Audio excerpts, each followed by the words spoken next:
SEMA 2023, I'm here with Rob Zahabi at the Meguiar's booth. Nice looking car behind us, mate. Yeah, it goes all right.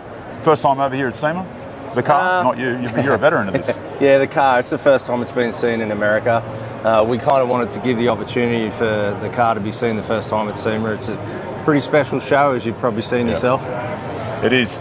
What I have noticed is how big the halls are. You think it's like a one-hall job. There's 5 or 6 halls, and they're all 18 kilometres long each. Oh, they're so big. I mean, I've always said to people, you want to see the whole show, you'll probably need 6 days of walking non-stop if you want to look at everything. So, yeah. Was the plan to bring this car to SEMA from the very start when you spoke with the customer about building the car? Look, early days we did speak about it coming to SEMA. I sort of said it'd be a good end goal for it. Yeah. And then do a few tours in US and maybe move on from it, and you can build another one. And then we sort of had COVID sort of hit, and it screwed a few things around and everything, changed a few plans here and there. But yeah, now it's ended up here, it's good. I seen Trent yesterday, the customer owner of the car. Yep. He seems rapt to have it here in America. And yeah, well, he's got 30 people here in his entourage this year. It's his daughter's 21st, and yeah, he's over the moon. So if the customer's happy, you know, I've done my job right. What's the reception been like from people walking around? I guess, no doubt, pretty good. It's been so busy. Like, that car is, I mean, this is probably the least amount of people we're standing there right now that's been around at the whole show. I haven't really had any free time until usually around 12:30, 1 o'clock. It's been that busy, non-stop talking to people, and everyone just loves it. Loves it. So this might be a silly question, but what does it take for the people who don't know to build a car of this calibre? A long time, a lot of therapy sessions, some fair few after hours drinking. And yeah, I mean, you know, and a lot of patience. Yeah. Which the funny thing is, the second I leave my shop, I've got no patience. But the planning, the process, what are you going to do? No doubt plans sort of change, and then they... Well, not really. I mean, I tend to try and get a plan from the get-go. I build the car in my head, and you know, and it's in this day and age, it's really cool. We've got a few on the build now where we can get some renderers to do some crazy renders. Yeah. We've just got Sean Smith Designs. Yep. He's just done a render for a Challenger that we're building for a client. And, you know, but before that, with this car in particular, Trent gave me a bit of a brief.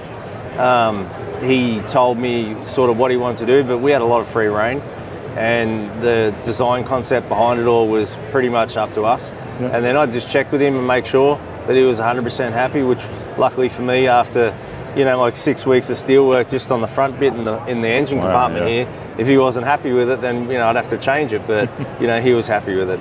He trusted us to make the vision right. He seems super happy to see the car. I could see it on his face yesterday. Yeah. Bringing a car like this to SEMA, what do you see the difference between the cars Australians build? Because I reckon we punch above our weight. Yeah. For you know, the little tiny island down the bottom of the earth. Compared to, you know, America, there's more, obviously, supplies here and more things and stuff, but yeah, we punch really hard, right? I think so too. I mean, the show over here, the population is crazy, right? Yeah. So I think, I mean, I don't know the stats, but there's more people in New York than the whole of Australia, nearly, right? I think so, yeah. So if you look at it in that aspect, then I think there's more people at SEMA than Australia. Yeah. So for Australia, we have really high quality. We've got good car builders back home, and it can certainly, you know, play on the level field that we are here today. It's just the logistics of getting it here and what it takes to get it here, what it takes to get on a booth like this. It's not your choice. Yeah. You know, you've got to be selected, and to be selected, you've got to get runs on the board. Yeah. And that's the hard thing. And shows like MotorX and some of that's 100%. Yeah. Like, you just, if you don't, unfortunately, I think if you haven't built a car before that everyone can look at and go, oh yeah, I know that one, then I don't think it's going to make it very hard to get into something like this. Yeah, yeah. So, and you've done that with Havoc? Yeah, I mean, I've been lucky enough with a really good relationship with Meguiar's back in 2010. Yep. We had our first car here. So, you know, and I wouldn't have been able to do it without the help from Meguiar's Australia. So that's where it all first kicked off. Yeah, yeah. I heard you say yesterday about the anxiety of putting the car into a container to ship over, because it's not a car you can afford to get a bump or a scratch. But, you know, I'm sure it could be fixed by the time frame to get it to SEMA. You don't want that to happen. Nah, it's a scary thing because, you know, you pack the cars yourself and you send them. But once it leaves on the truck, it's out of your hands until it gets to the next port. Yeah. So then you got someone cracking that container, because I'm not usually here for it. Yeah. And you just on the phone going, the whole time. Is it okay? You put a little CCT camera in the container so you know when they crack it open. What's that process, about 6 weeks or so? It was really from container drop off to container pickup and drop back off in LA around 2 months. Okay, wow. So, and I hear right that the car's not going home. No, the intention is not to take it back home. It won't go back to Australia, so it'll do the show circuit around here and find a new home with where it should be back in America. Yeah. Maybe a new owner, obviously. Maybe. Yeah. Yep. Yeah. Awesome. Oh. Beep. So the other cool thing is being able to do it with my family, like my sons. They've been coming to SEMA since they were like young boys, man. But they probably didn't really appreciate it, and I've watched them this year. I didn't bump this car in, they did. And, as a father looking at it. Give that a break. Yeah, and it was so cool to watch. It really was a really cool moment to watch your boys take control and you can just step back. And that was an awesome moment for me. And then watching them around the show, they've been going and talking to our vendors and finding new products and just, becoming men, I suppose. That's a really cool thing. I wonder who they take after, mate.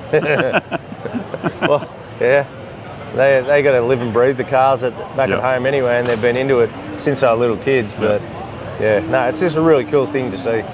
Finally, I just want to ask what you love about SEMA. Like, obviously a show that everyone would aspire to bring a car of this level to. Yep. What do you love about it? I love the energy it's got, like the meeting up with people. Everyone's just always super friendly. It's really, even though it's such a big event, it's really cruisy, pretty laid back. There's a lot of talking, a lot of walking, as you'd know yourself. Your knees are sore, or your feet are sore. You get back to the hotel and you just die. But it's a really good place to catch up with all your car nuts, all your car enthusiasts, all your friends in one area. I've seen lots of people here that from all walks of car life. I even seen Ricky Carmichael yesterday. Oh yeah, motocross champion. Unreal. They're all here. Yeah, they are. I mean, and it's so funny. There's so many Australians too. Like you just hear that Aussie accent pop out there, and you'll be walking along and just there's an Aussie there, there's another Aussie there. Yeah, so it's really cool. Yeah, awesome. All right, we thank Rob for his time. Good to see the car here, and thank you guys as well.